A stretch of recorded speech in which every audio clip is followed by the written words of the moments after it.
So let's dig into this K-State team a little bit more. So here on our podcast, we've given a lot of credit this year to Sonny Dykes at TCU. I mean, that's been an incredible story. We talked last week a lot about Joey McGuire and sort of the fit there in Lubbock. I feel like that guy fits West Texas. And then Lance Leipold and the Jayhawks, to me, even, with this recent kind of losing streak, are still the story of the Big 12. But we probably haven't talked enough, and that's my fault, about K-State and Chris Klieman. So Wildcats are second in the Big 12, right behind TCU, 4-1 in the conference.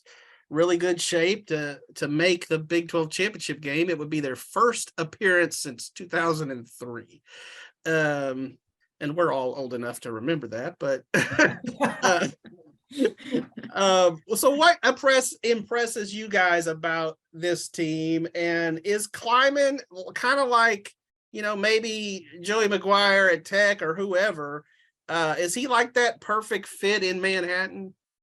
Hey, first off, I'll give you guys a little pass for not maybe talking as much about K-State, because when they lost that game to Tulane, I think it really took the air out of that team, and lose that game to Tulane at home. Mm-hmm. And then, even if they went after they went to OU and won, I think a lot of people said, maybe that's an aberration. So, and then I think a lot of people started talking about these other teams, OSU starts to rise, TCU's obviously winning, OU falling. There's just a lot of oxygen going to other teams, but pretty clearly K-State has righted the ship from that Tulane game. I think they win in a lot of the same ways with this team as they have with they did with a lot of the Bill Snyder teams.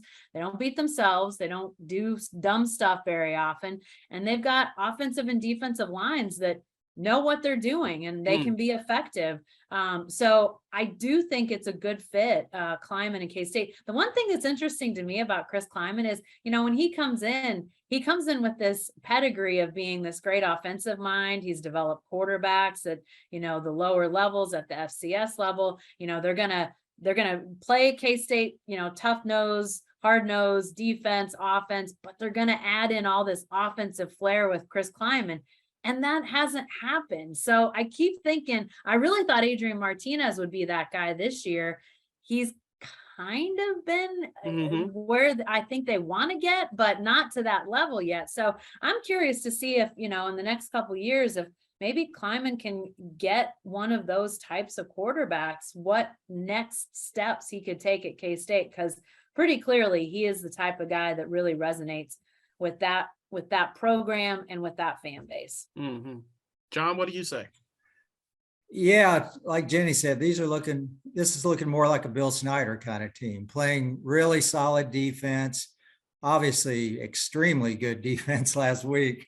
But yeah, they're one of the top defensive teams in the league. They got a really great centerpiece player in Deuce Vaughn. And, Will Howard has stepped in and done a great job at quarterback after Martinez got hurt. He was Big 12 Offensive Player of the Week this week.